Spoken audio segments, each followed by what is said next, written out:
มือทำบิดน่ะอยู่เถียงนาง่ายไปเลยบ่ง่ายไปเลยมื้อที่สองอยู่เครืออยู่ที่สองค่ะอยู่เถียงนาคือสุดท้ายพี่มันอยู่อยู่ป่าอ๋อป่าก็2คืนมีไผอยู่บ่ไผนี่ไผโทรศัพท์อะไรอย่างเงี้ยใช้ไผโทรศัพท์ยังเอา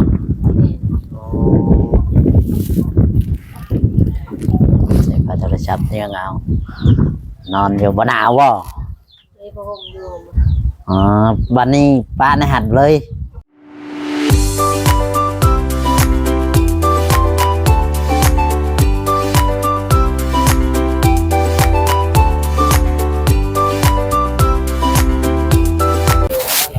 สวัสดีและสบายดีพ่อแม่พี่น้อง FC เนาะบ่ว่า FC บางลาวบางไทยแล้วก็ต่างประเทศพี่น้องมาพบกับช่องบ่เจอชาแนลอีกแล้วพี่น้องเนาะก็อยู่ที่เฮือนป้าวอนเนาะมื้อนี้ก็มาหาน้องอาเบยเนาะเรื่องราวเป็นจังไดคือเป็นจังไดก็ค่อยว่ากันอีกทีนึงพี่น้องเนาะเรื่องราวของน้องอาเบยเนาะวันนี้ก็ได้มาถ่ายพ่อแม่พี่น้อง FC ได้เบิ่งได้ชมฝากพี่น้องเป็นกำลังใจให้เด้อพี่น้องไปถามเมียน้องอาเบยผู้เห็นก้อนปุ๊บสวัสดีได้ลูกแล้วติหลานบ่คิดว่าลูกเจ้าดอกเห็นกล้องแล้วปุ๊บเมียน้องอาเบยพี่น้องเห็นกล้องแล้วปุ๊บไผปุ๊บนะบ่น้อยบ่เจ้าบ่ได้ปุ๊บบ่เจ้าบ่ย่านน้องเนาะคือบ่ย่านกล้องอะไรล่ะยันกล้องนี่ลงไปดึกเลยไปดีอยู่จักเดือนอะไรคนน้อยนะคิดว่าเจ้าคิดว่าจักเดือนประมาณนึงโอ้ได้ผมบ่ได้คิดยังนะคะบ่จักปีแล้วอ่ะนะบ่คนน้อยอ่ะได้คนน้อยนี่คิดว่านะเจ้าเบิ่งชำนี่นะคนก็ส่งปีป่ายประมาณนั้นเขาว่าเจ้าบ่เอาวันนี้เอาเพิ่นไปเรียกเลยเจ้าเอาเพราะว่าจะอยู่น้ำเพิ่นเนาะเราก็สร้างแล้วไม่เอาไม่เท่าเพิ่นก็บ่ไปโดยก็ได้จะเป็นคนเบิ่งเนาะเป็นคนเบิ่งที่ทางบางหลานน้อยฝันดีอยู่บ่นอนคืนนี่นะไม่ได้นอนอยู่นอนที่ไหนเพื่อนน้อยพูเพื่อนไทยนอนถึงอ๋อไผจะนอนถึง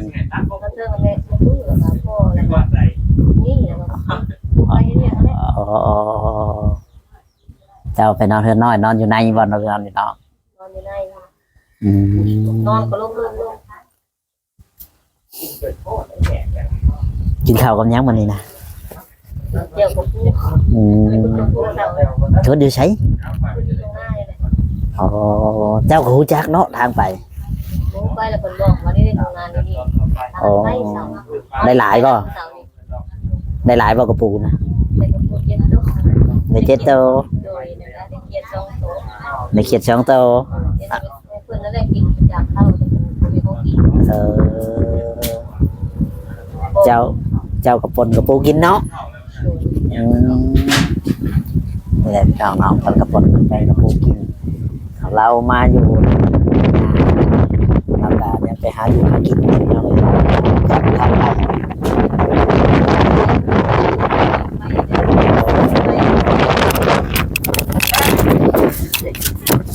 โอ้ยบอกคิดญาติเลยญาติอยู่บ่ว่าญาติอยู่บ่ไปเที่ยวหรือว่าไปกับผัวบ่ให้น้องอาเบยเป็นคนคุดเจ้าบริคุดว่าฉัน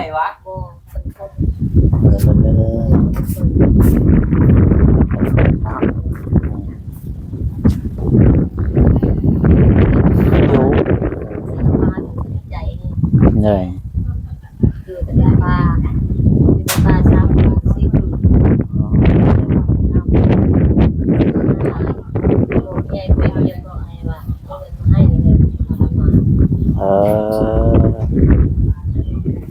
ได้มาเลยนอนอยู่ป่า3 คืน อ๋อนอนอยู่ป่า3 คืน 4 คืน นอนอยู่ป่าย่านป่าป่า บัวให้นอนอยู่เรือนการบัวนอน นอนอยู่เรือนไผบ่บัวอันมื้อนั้นน่ะเราอยากให้ไปนอนอยู่เรือนเราแต่บ่กล้านอนแล้วจะนอนอยู่ป่าแบบไหนมิดอย่างหน้าคนพ่อน อนปิดนะที่เตียงที่นาเขา มื้อทำบิดน่ะอยู่เถียงนา โดย ย้ายไปเด้อบ่ ง่ายไปเลย มื้อที่2อยู่เครือ อยู่ที่ช่องกับอยู่เตียงหน้าเป็นที่สุดท้ายพี่มันอยู่ติดตัวอยู่ป่า โอ้ ป่ากับ2 คืน มีไผอยู่บ่ ไปนี่ไปกับไปโทรศัพท์อะไรอย่างเงี้ย ใช้ไผโทรศัพท์ยังเอาโอ้ ใช้โทรศัพท์เนี่ยเอานอนอยู่บ่หนาวบ่ เลยพอผมอยู่ อ๋อบัดนี้ป้าในหัดเลย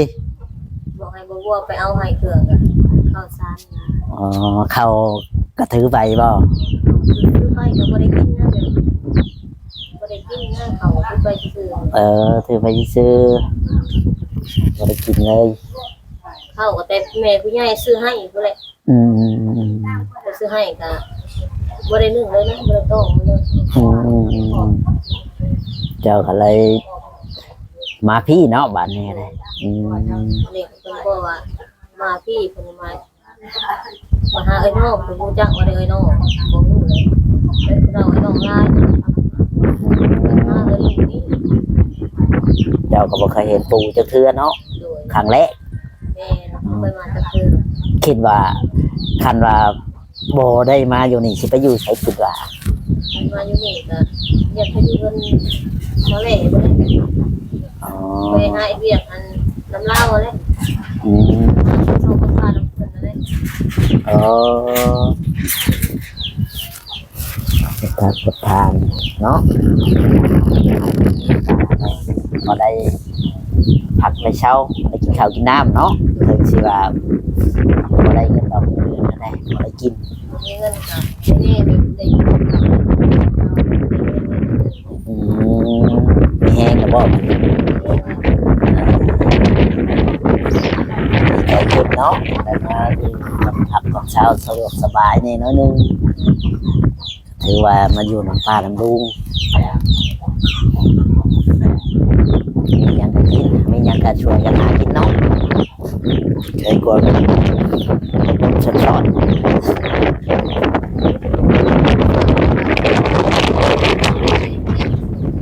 เกิดมาว่า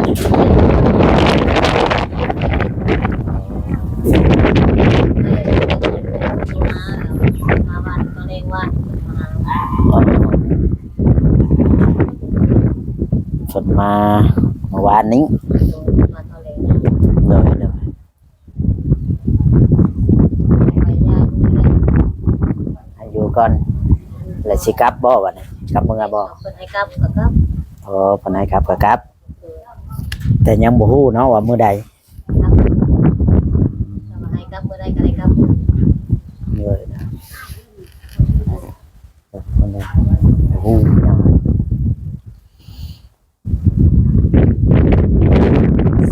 เนี่ยน้องอำเภอเนาะเขามาอยู่บ้านป้าเพิ่นก็2 คืนเลยเนาะมาอยู่นี่กัน เมื่อที่ว่าเงินได้ในใจ อยู่เพิ่นก็อยู่พี่จะได้หมดเลยนะ ก่อนแต่มันเราเอ็นกินแต่มันเผ็ดต่ำเคยอยู่ต่ำเคยกินอยู่ตลาดได้อยู่เพิ่งเลยนั่งตลอด ยังบ่สิ้นเนาะ เมน ยังบ่สิ้นกับการอยู่บ้านนี่คือว่าแหละเอามาอยู่ดับมือเฮายังบ่ฮู้จักหยังคันว่าเฮาอยู่คือบ่อนเฮาก็อยู่มันก็สะดวกสบายอีกแบบนึงเนาะมันก็สิแบบน้อยนึงเนาะนี่แหละทางนี่น้องเอา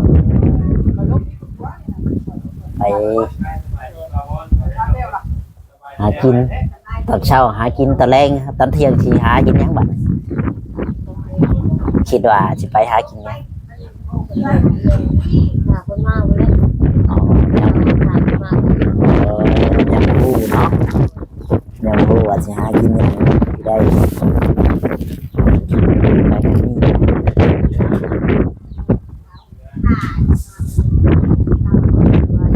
เดี๋ยวก็บ่ได้ไปซ้ำ ทดเอาเดี๋ยวก็แล้วหยังก่อนกะค่อยว่ากันที่อยากมาเฮ็ดก็มาเอาเวียกแนวงานนะแล้วแต่เฮาสะดวกสบาย แต่ก่อนเจ้าเฮ็ดเวียกหยังค่ะ แต่เก่าก็หมดทุกทานอยู่เรือนในทุกทาน อ๋อ ทุกทานทาน ชอบหนึงเท่าไรเจ้าขายอยู่พุ่นน่ะ ขึ้นมาให้สองชั้น โอ้ชอบใหญ่บ่ สองเขียวนี่สบาย บ่ชอบหนึง30,000 โดย จูดเทื่อหนึงนี่ได้เทื่อละจักซอบ สุกมาหนึ่งบัตรได้ก็เติมกันบัตร6ซอกก็เติมกันบัตรได้ก็เติมกัน8ซอก ไปเอาอยู่ใช้ไหมนะ เอาแถวตรงป่าเลยเด้ เอา เรือนนั่นแหละยาวนั่นแหละ ไปหาเก็บเอาเนาะ แม่น ไม่เขาเลยว่าเฮาบ่ได้ไปหลักไปอย่าง บ่ นั้นนะ ไม่เข้าที่แล้วแหละแต่ถ้าเอาแล้วมาจูด แบบเศษมันบ่ โดยไม่ตาดตั้ง พอได้เงินใช้เนาะพอได้เวลามันขาดเงินพอได้ซื้อเพราะว่าอยู่คนนอกเอาไปรถแบบ อยู่มาเลยเดือนเลยตรง ที่เอากันมาได้ โดย เมื่อก่อนนี่เจ้าเห็นงานยังจ้ะ ไปเก่าไปอยู่ไปเราอยู่คนเดียวกับไปวันโรงงานทาน อยู่ โร ใช่ งงาน อยู่ใช่แหละ เซรามุก โอ้ เป็นเขาเมื่อละเซน เจ้าบ่ได้ไปทำงานแบบเวียงจันทร์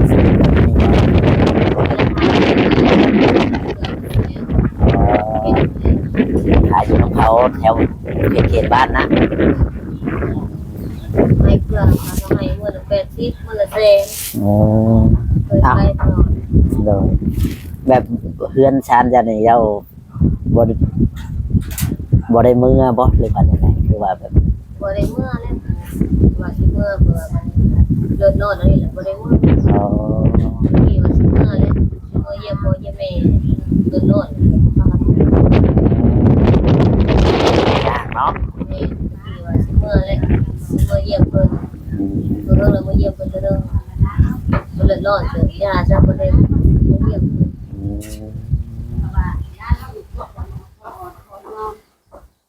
นี่แหละพี่น้องเลยเราก็บ่ได้มือที่พ่อกันนี่กำลังเอาไปติดกันติดต่อกันในชัดเนาะรู้จักกันในเพจไลน์นี่เนาะ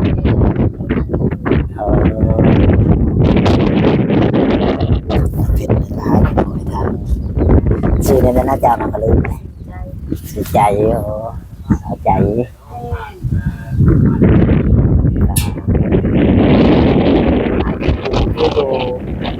บ้านกับเพื่อน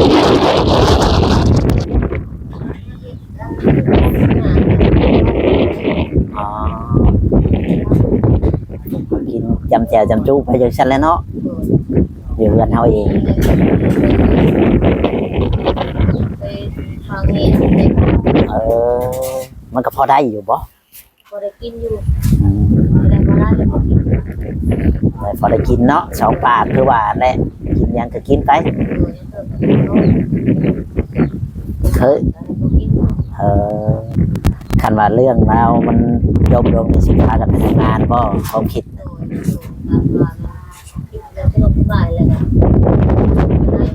เอาเฮ็ดงานพอได้ใช้เนาะพอได้ว่ามีเงินใช้เองแค่นั้นเผื่อพอได้ซื้อข้าวซื้อน้ำเวลามันขาดเคินนี่เอากับฮู้เรือนเลยเนาะถึงมันขาดเคินก็มีคนเอามีคนเห็นให้แล้วเราต้องสู้เอาหาแล้วอย่างเพื่อนนะว่าเขาอยู่กันเขาเองแล้วนะเขาก็ต้องไปเฮ็ดเวียกเลี้ยงปากเลี้ยงท้องตัวเองนะมันก็ต้องพัฒนาตัวเองขึ้นบ่คันเขาอยู่แต่จุดเดิมมันก็มันเปลี่ยนไปแน่พี่น้องไม่ถึงก็เลยลมมันเอง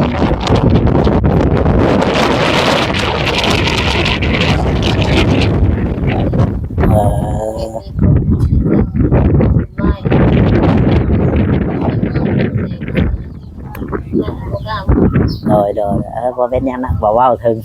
เนี่ยได้ก็คอยพังไปนั่นแหละเฮาก็ได้เฮาก็บ่จักคือกันเนาะเรื่องราวเป็นใดๆนี่เดี๋ยวนี่ก็มาถ่ายให้พ่อแม่พี่น้องเบิ่งเป็นซีได้เบิ่งกันแหละพี่น้องเป็นสาวใจเพิ่นก็มาอยู่ป้ากับลุงแล้วก็สบายใจขึ้นแล้วมัน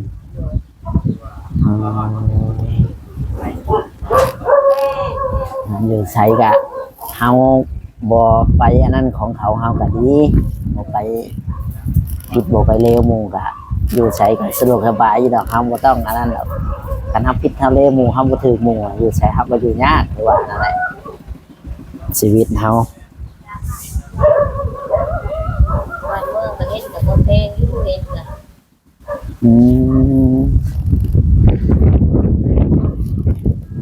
ไป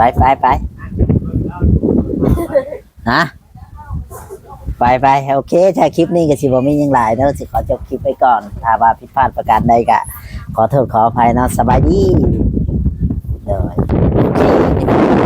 ทางว่าจะขอจบคลิปเพียงเท่านี้เนาะคนเลยน้องสินี่แหละน้องเลยเป็นปาวอนมาถามเรื่องราวของน้องอาเบยนี่แหละกะถามกับเมียเพิ่นอะไรพี่น้องเนาะถ้าว่าผิดพลาดประการใดบ่จอยขอโทษขออภัยนำเด้อแม่ๆ FC